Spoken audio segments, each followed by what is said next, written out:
প্রতিটা গৃহিণী তার সংসারটাকে ভালোবাসে বলেই তার সংসারটাকে সে তার ভালোবাসা দিয়ে আগলে রাখে। সংসারের প্রতিটা কাজ সময় মতো করে, সংসারের প্রতিটা দায়িত্ব সে কিন্তু সঠিকভাবে পালন করার চেষ্টা করে। একজন গৃহিণীর প্রধান বৈশিষ্ট্য হলো তার সংসারকে ভালোবেসে সে তার সংসারটাকে ভালো রাখবে, পরিবারের মানুষদেরকে ভালো রাখবে। এটাই কিন্তু একজন পরিবারের গৃহিণীদের প্রধান বৈশিষ্ট্য, তাই না? বিসমিল্লাহির রহমানির রহিম। হ্যালো এভরিওয়ান, আসসালামু আলাইকুম। ইউটিউবের সকল ভাই ও বোনেরা, আশা করছি আপনারা সবাই অনেক ভালো আছেন। আলহামদুলিল্লাহ, আমিও ভালো আছি। তাই চলে আসলাম নতুন দিনে আবারও একটি ভিডিওর সাথে। আশা করছি আপনারা সম্পূর্ণ ভিডিওটির সাথে থাকবেন, আর অবশ্যই ভিডিওটি লাইক দিয়ে কন্টিনিউ করবেন, আর আপনাদের সুন্দর মতামত জানিয়ে যাবেন। আজকের ভিডিওটি আমি শুরু করেছি সকাল থেকে। তো কিছু কাপড় ছিল, সেই কাপড়গুলো কিন্তু আগে ধুয়ে বাইরে রোদের মধ্যে দিচ্ছি, কারণ রান্না বাড়ার কাজে গেলে কিন্তু তখন দেরি হয়ে যায়। সেই কারণেই ভাবলাম যে কাপড়গুলো আগে ধুয়ে বাইরে রোদের মধ্যে দিয়ে দিই, তারপরে ধীরে ধীরে রান্নাটা করব। তো যেই ভাবনা সেই কাজ, আগে কাপড়গুলো ধুয়ে নিলাম। নেওয়ার পরে এই তো এখন চলে এসেছি কাপড়গুলো মেলে দিতে রোদে। আর অনেক সুন্দর কিন্তু পরিবেশ। তো কয়েকদিন থেকে কিন্তু অনেক পরিমাণে রোদ হচ্ছে, অনেক পরিমাণে গরম হচ্ছে। আর 2-3 দিন আগে কিন্তু আবহাওয়াটা অনেকটা ঠান্ডা ছিল, বৃষ্টি ছিল। এখন তো বৃষ্টি নেই, আর প্রচণ্ড পরিমাণে গরম। গরমের মধ্যে একেবারে মানে খুবই অবস্থা খারাপ, এইরকম একটা অবস্থা। তো আমি কিন্তু এদিকে একে একে কাপড়গুলো রোদের মধ্যে দিচ্ছি। আর আমার বড় মেয়েকে বলেছিলাম যে একটু ক্যামেরাটা ধরে দাও তো আম্মু। ও কিন্তু একটু ক্যামেরাটা অন করে ধরেছিল। তো ছোট মানুষ তেমন ভালোভাবে মোবাইলটা ধরতে পারে না, অনেক নড়াচড়া করে। তো আপনারা সবাই একটু ইগনোর করবেন আর আমাকে ক্ষমা দৃষ্টিতে দেখবেন। তো আমি কিন্তু একে একে সব কাপড়গুলো দিয়ে দিলাম। দেওয়ার পরে এখানে একটা কিন্তু বাঁশ ছিল, তো বাঁশটা দিয়ে আমি কিন্তু উপরে উঠাই দিলাম। দেওয়ার পরে আমার কিন্তু সব কাপড়গুলো দিয়ে আমি এখন চলে আসতেছি।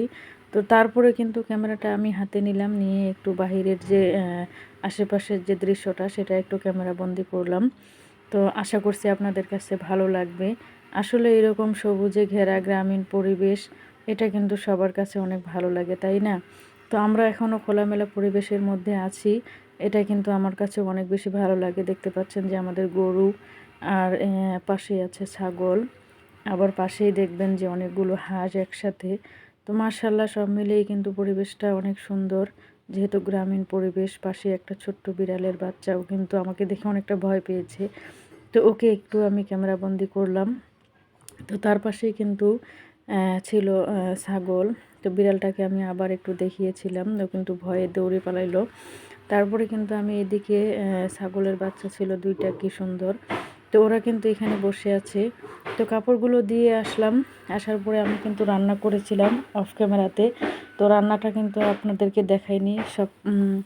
মানে সব কাজকর্ম দেখাইলে কিন্তু অনেকটা দেরি হয়ে যায়। আর সকালবেলার যে আমাদের কাজটা গৃহিণীদের, এটা কিন্তু আমাদের অনেক তাড়াহুড়োর মধ্যে করতে হয়, সময়ের মধ্যে করতে হয়।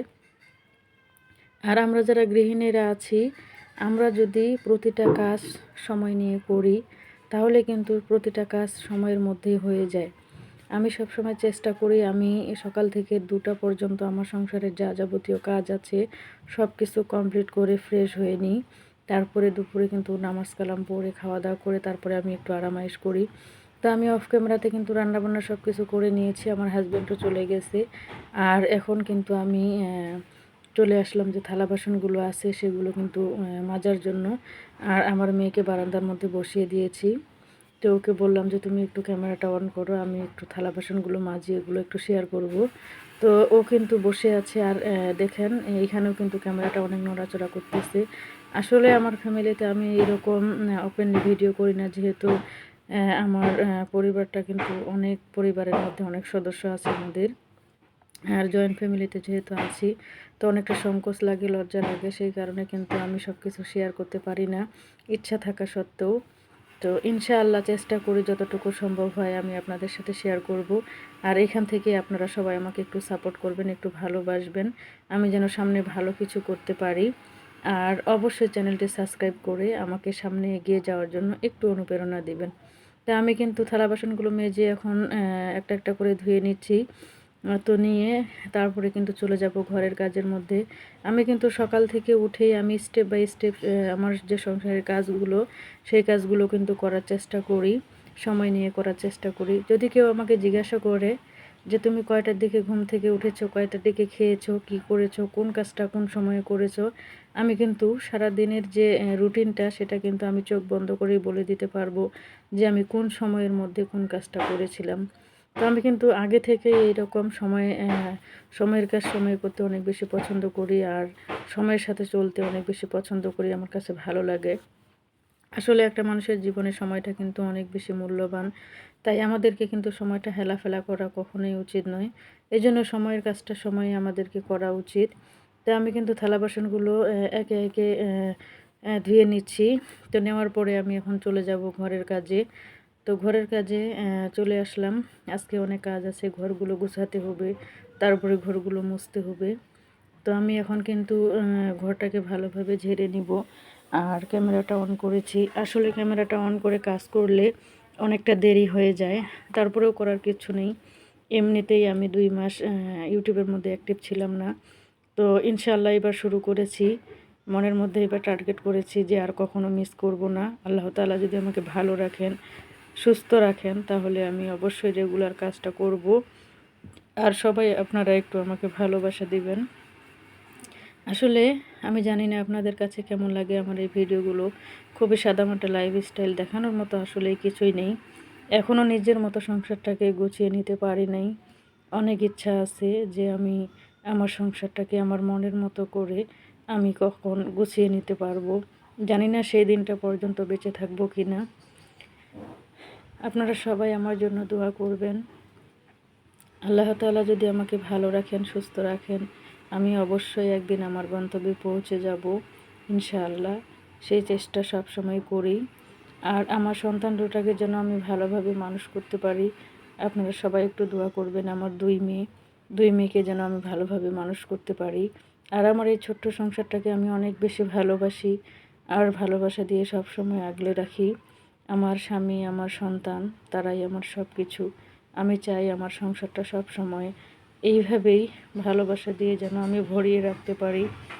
আসলে একটি সংসার কতই না সুন্দর, তাই না? যদি আমরা মিলেমিশে থাকতে পারি, যদি সেই সংসারের মধ্যে ভালোবাসায় ভরপুর হয়ে থাকে, তাই না? তবে আমি চেষ্টা করি সব সময় ভালোবাসা দিয়ে আমার পরিবারটাকে ভালো রাখার জন্য। আর আমি কিন্তু এখন বিছানাটা গুছিয়ে নিয়েছি, নেওয়ার পরে এখন চলে আসলাম ঘর মুছতে। তো আপনারা কিন্তু ভাবতে পারেন যে ঘর মোছা লাঠি দিয়ে কেন মুছি না। আসলে ঘর মোছা লাঠি আছে, আমাকে ঘর মোছা লাঠি দিয়ে মুছলে আমাকে একদম ভালো লাগে না সেই মোছাটা। কারণ যেহেতু আমাদের বাচ্চা কাচ্চা আছে ছোট, তো ওরা কিন্তু সবসময় বাইরে যেভাবে বেড়ায়, আসা যাওয়া করে, এটা ওটা বের করে, তো ঘরগুলো অনেক কিন্তু ময়লা হয়ে যায়। আর লাঠি দিয়ে মুছলে কিন্তু পানিটাও শুকাইতে অনেকটা সময় লাগে। তো সেই কারণে আমি কি করি, আমি কিন্তু কাপড়টা দিয়ে মুছতে বেশি ভালোবাসি। আর এটা দিয়ে মুছলে কিন্তু মোছাটা অনেকক্ষণ থাকে, আমার কাছে খুবই ভালো লাগে। তো তাড়াতাড়ি শুকিয়ে যায়, সেই কারণে কিন্তু আমি কাপড় দিয়েই মুছি। আপনারা কে কে আমার মতো এইভাবে কাপড় দিয়ে ঘর মুছতে পছন্দ করেন অবশ্যই জানাবেন। আসলে ঘরে যদি ছোট বাচ্চা থাকে, তারা কিন্তু ঘরের একদম আস্ত রাখে না। কখন কি বের করবে না করবে, এটা বের করবে ওটা বের করবে। সারাদিনে যে কতবার আমি ঘরটা গুছাই আর কতবার যে ঝাড়ু দিতে হয়, এটার কিন্তু একেবারে হিসেব নেই।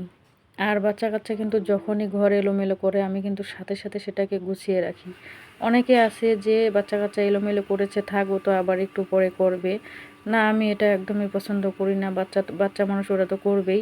তো সাথে সাথেই কিন্তু আমি সেটা গুছিয়ে নেওয়ার চেষ্টা করি, সবসময় পরিষ্কার পরিচ্ছন্নতা থাকার চেষ্টা করি। আর সবসময় কিন্তু পরিষ্কার পরিচ্ছন্ন থাকলে নিজেকেও ভালো লাগে, সব কিছুই অনেক সুন্দর, তাই না?